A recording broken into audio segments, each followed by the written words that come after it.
Okay, welcome to our next talk for this afternoon.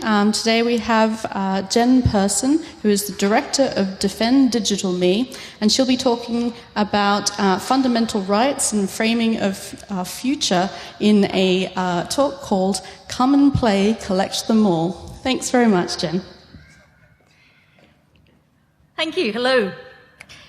So today, if you saw the film the other night by about Aaron Swartz, the internet's own boy, you might have seen this trailer, and if you haven't, I hope you enjoy it.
So I subtitled this talk, Fiction or Future? Who controls our present frames the future? And what I want to talk to you mainly about is, as a coordinator of defenddigitalme, we're a campaign group that is looking at the protection of children's digital rights, especially around data privacy, with regards to the National Pupil Database, so children's data in schools. And I looked at a scenario that was a fictional future. 2022, children are restricted as to who to get into university. Their country of birth and ethnicity data stops some from going to school at all. And prospective employers screen applicants' lifetime web browsing history. Do you think this is a present, a future that we want to see? Fact or fiction? 20 years ago, Larry Ellison was asked this question about how he saw the digital future of a global database at Oracle. He said he thought it would exist and that we're going to track everything. Now, our campaign group looks specifically at children's data, and we have become concerned about some of the data that is collected on a national basis in schools and the changes that are proposed today that will start in the 2016-17 census. That's the school census. So from next September, country of birth, for example, will be collected from every child in England. Currently, some ethnicity, some nationality data is already collected. That is going to be expanded to the rising twos and everybody up to age 19. So when parents and children give their data into schools, what do they think happens to it? Well, some have told us in our research that they expect some statistics are gathered and sent to the Department for Education. When they read the privacy notices in schools, it says we share some of this data for the purposes of education with third parties.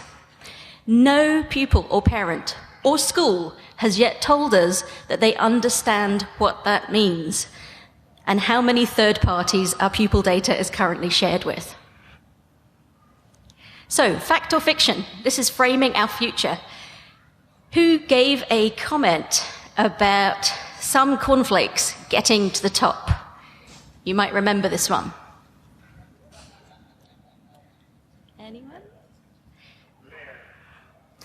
Good guess. Boris Johnson, 2013, addressing the Centre for Policy Studies in London. He was talking about IQ and children in education and how he felt children would be restricted from what they were able to learn, not what was possible. Same year, there was a discussion at the Select Committee for Education, and a renowned professor of genetics and genomics suggested that within 5 years, that was in 2013, you can do the maths, everyone would have their personal DNA sequenced on a chip. And from that data would be used specifically in schools. His idea in 2013. So these are current concepts in how personal data is used in health and education, and some ideas that some policymakers and academics have for the future. So how do we want that future to look? How will you, as technologists, as developers, as policymakers, as people in civil society, in government, you as parents, as pupils, as people in society, what do you want the future to look? Because if we do not help frame it, we will not see the future that we want to achieve. And I want to suggest 3 things to you today. That we need to frame our language differently, that we need to frame our legislation differently, and that we need to frame our technology differently. Because how we frame our conversation about data and how we frame our legal boundaries today will change how that information is used about in our future, and it will shape our future. If you saw the fantastic talk yesterday by Dr. Jess Barker, she talked about cybersecurity, myths and monsters. And she talked about the 3 principles of cybersecurity: people, policy, and technology that make data safe. And those can get carried across not only in around the concepts of cybersecurity, but thinking in general about data and data protection. A lot of what we hear about today's future and data is about smart cities, smart technologies, all based on sensors, on picking up more information about you and me. You may have read in the papers very recently about how our Oyster cards data would be used, picked up from travel in London and stored and researched on and used. You may have heard about how health data was planned to be used in 2013 in the care data discussion, how everyone's GP records were to be extracted, linked together with all the hospital records in a central database, and reused for a wide variety of secondary purposes beyond our care. There is lots of ideas about how data should be used and could be used in the future. But I want to ask, not only do we need to think about smart future, we need to think about a wise future. Intelligence has to be being about clever, not just about cyber security and applications of sensor data. So we need to be intelligent in all senses about how we want to frame our future. Surveillance is a broad concept. We need to think about how our data is used on a day-to-day basis in order to make sure that the data that is collected about us is used wisely. And how do we want that to be? We need to protect public interest data research. Most people would agree, and the Ipsos Mori poll in 2013 showed, and engagement work with academic bodies has shown, most people support the use of data that's gathered about us by the government in our public services, whether it's in health or education or tax or benefits or any other area of public service, if it's used securely, if we know how it's being used, and if it is not used on a commercial basis, but in the public interest, it is trusted, and it's trusted that it will be used well. I want to show you a case study of a way I believe, and our campaign group believes, it is not being used well today, and that undermines the future of our future public interest data use.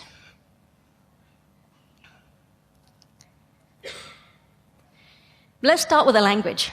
You've probably seen or heard most of these terms used about personal data in the last few years. We hear a lot about data sharing. In actual fact, most of the time when we talk about data sharing, it means you have given your data to a public service to be used in a direct way with you, perhaps in a transaction with your tax return, or in a medical treatment, or, as we'll come back to, giving your pupils data into schools. I don't know about you, but when I do that, I think my data is going to be used for the purposes I give it to the body for. So that organization needs to manage my child's data in school because they need to know who they are, where they're going, what they've done. When I go to the doctors, I expect them to use the data I give them in confidence and securely to treat me. That same data is being increasingly used with the concept of data sharing, that we should be expecting that our data that we've given for one purpose is used for another in secondary purposes by other government bodies. And in public interest research, as I said, that gets widespread support. But who else is it being shared with? I think we need to reclaim some of the language around privacy and the nothing to fear, nothing to hide motto around surveillance. Constantly we are told, the more data we have, the more secure you'll be. All the evidence shows differently. And if you, we'll got into a little bit later, have followed at all the investigatory powers bill, the current legislation that's going through Parliament about how data will be used from our internet use, you'll know that the way you use the internet today will be very different if nothing changes in current legislation by the next EMF. So in 2 years' time, if you come to EMF camp and nothing has changed in the proposals for the legislation for the investigatory powers bill, you will not be using the internet in the same way. You might not see any change, but the change will have happened because legislation is going to require everybody's internet use to be monitored and stored by the ISP, the providers, for a year at least, and made available to government bodies. So how do we look after data today? Well, we have legislation, the Data Protection Act, you'll be familiar with, to protect the identity of people from exploitation effectively. But I think we need to, again, to reframe the language around data protection. It's not the data itself that we just need to protect. That's perhaps the concept of cybersecurity. How do you make sure the data is maintained, its integrity, its quality, and its security in one place?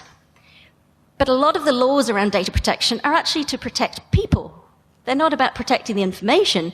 They're protecting you and me from how it would be potentially misused, potential harm. So we need to always consider, when we're talking about personal data and data protection, think of the people behind the data. And I'd like to reframe that discussion when we always talk about data protection. Remember, we're also talking about people. So some of our current legislation is shifting. We don't know what will happen now with EU data changing laws that are coming in. The General Data Protection Regulation would have given some significant changes. I believe they still will. It comes into effect in 2018, or rather it's already been enacted, but we need to see the changes actually made effective in the UK. So who knows what will happen with some of those changes. But we do know what has happened with some of the data uses that we have already seen in the past in the recent studies. And I'll show you a case study where the boundaries of what legislation we had to protect our data, to protect us and our identities, has moved. And this is the core of our campaign. We're campaigning to protect 20 million children's identifiable data in the National Pupil Database. And when I say children, if you're under 35, that means you. This data has been collected since 2000. It's wide-ranging, fully identifiable, everything on personal data that's given into schools, the full attainment record, everything that is generated in schools, and that is transferred through perhaps the local authority or directly from the school, depending on whether you're in a local authority or academies or other school setup that's varied and broad. We're asking the Department for Education to stop handing out individual children's identifiable personal data to third parties. Because at the moment it goes outside of the database, it's copied, given to third parties. And so we have chunks of data, of children's identifiable data, sitting in various places around the UK at the moment. We want them to change that practice, to bring the data into a secure setting. So whoever uses that data cannot walk away with the information itself, but uses it in a secure way for research, for the purposes it's been intended, and then can walk away with their research results, but not the data itself. Why? Because there's been 650 releases of this data to third parties since 2012. You yourself can look up the releases on the website that the Department for Education does publish. And in May, they started to print this website, this web link, on the new revised privacy notice that they give to schools, which is supposed to go to every child, to tell us, or parents, what's happened and who uses their data. Our research so far on a small basis, but with 75 schools, has come back with even results like, we don't give any data to the National Pupil Database. We've never heard of it. No, we only pass information to the schools that we're connected to in our area. So there is a complete breakdown between a privacy notice that's being distributed at national level to what is being actually understood on the ground and used and implemented. That is an example of legal boundaries changing, because in 2012, the Education Act was changed to modify who could use data and for what purposes. The Prescribed Persons Act 2009 was updated to say these groups of people may now receive individual pupils' data from the National Pupil Database. And the Education Act changed what they could use it for, the purposes they could be given data for the purposes of education and the well-being of children. Now, you could drive a bus through those purposes because most people that could apply could in some way meet that concept. Now, the department does have a process of application. You have to apply and fill in a form and state the purposes for which that data will be released. We started to ask them in detail about it last summer, in July 2015. And at that time, of the then 462 releases there had been, they had never done a single audit of any recipient. So the data had been copied, sent to the recipient, and sat with them. And at that time, the Department of Education didn't know, did they ever delete it? They were meant to have it on license for a year or two, perhaps. How long have they kept it for? What have they done with it since? Is it still secure? None of those questions had been asked because it hadn't been audited. So we started asking. Some of the recipients include Fleet Street Press. The Telegraph, for example, received 5 years' worth.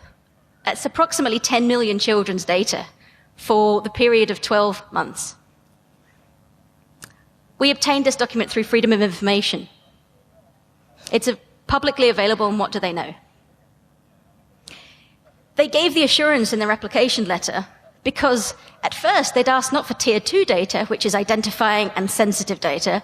They'd asked for Tier 1 data, which is identifying and highly sensitive. All tiers, there are 4, are identifiable data. There is not so anonymous data doesn't come into this. We're talking only about identifiable children's data. And they gave cast-iron assurances that none would be identified through the use of it.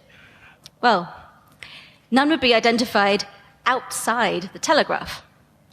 Our contention with this is that the data controlling, the responsibility with the Department for Education, sits at the point of release from the Department for Education. We would argue that the Department for Education may have outsourced the responsibility for what it considers research into some of the children's attainment data, and perhaps the Telegraph is using this for comparison tables, and they publish articles about it, and so therefore they're considered researchers.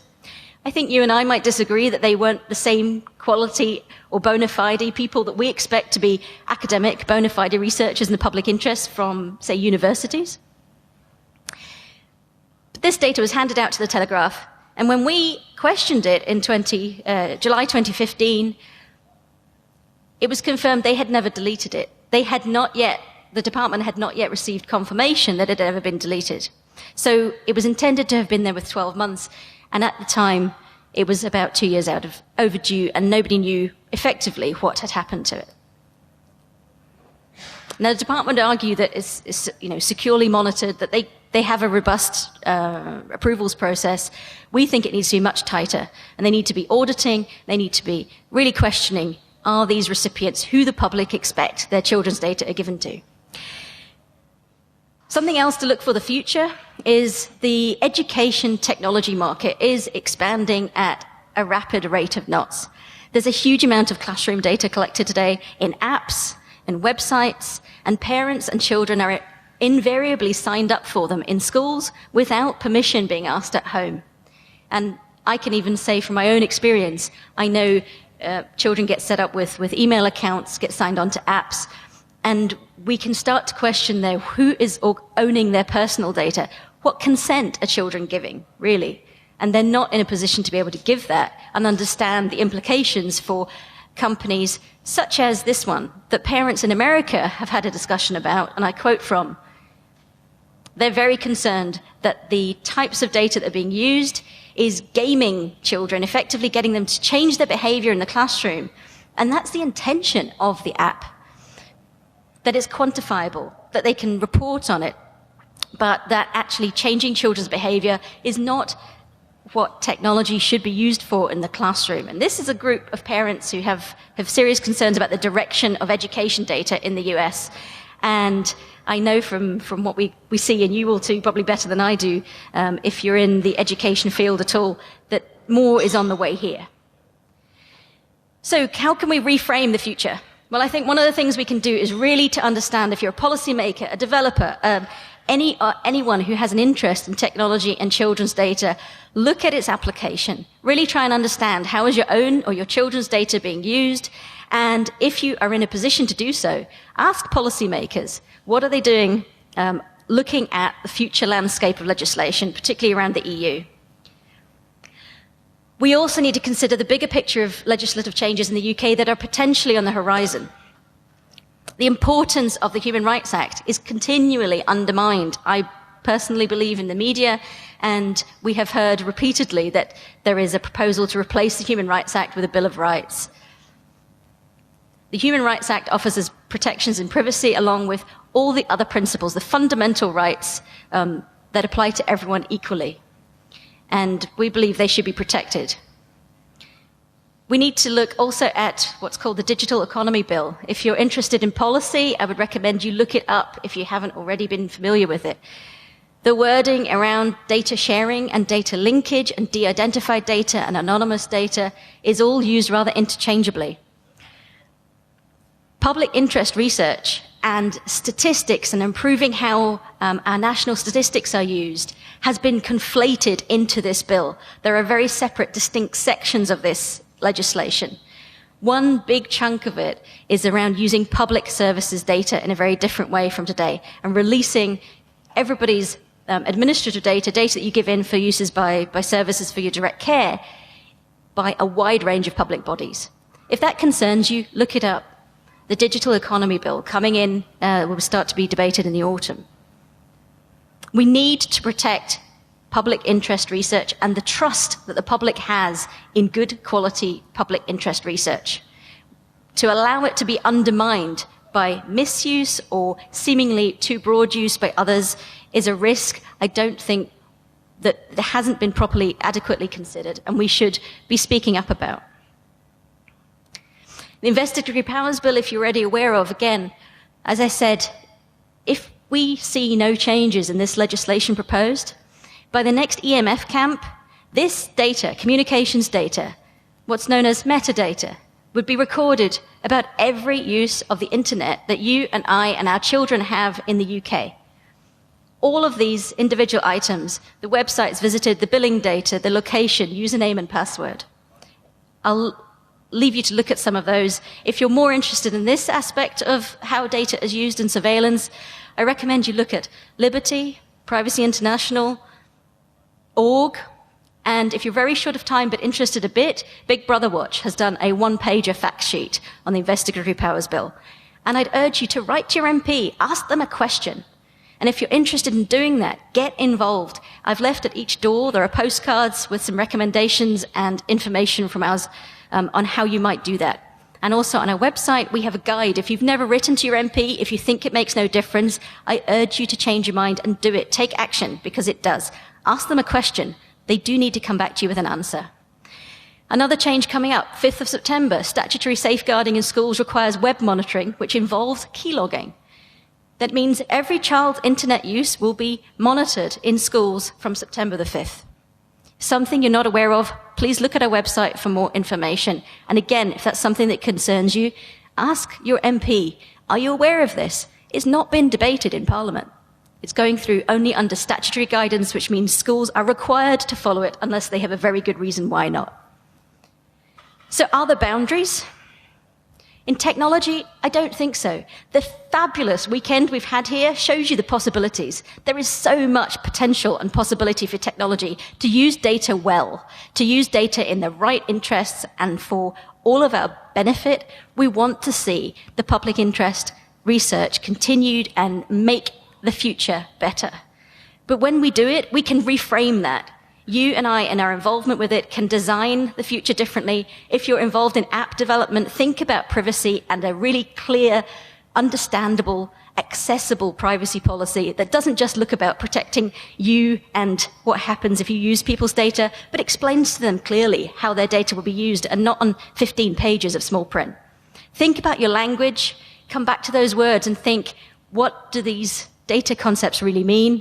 And think about what you'll do. And that's what I'd like you to take away. This campaign is our key campaign today.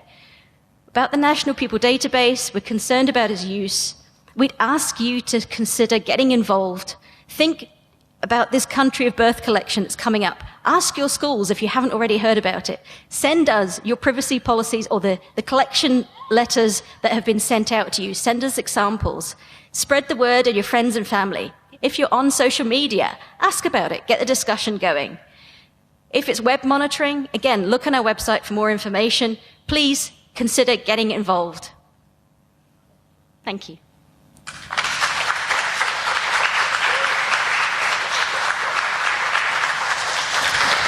Thank you very much, Jen. I think we've got time for a couple of questions. If we got, okay.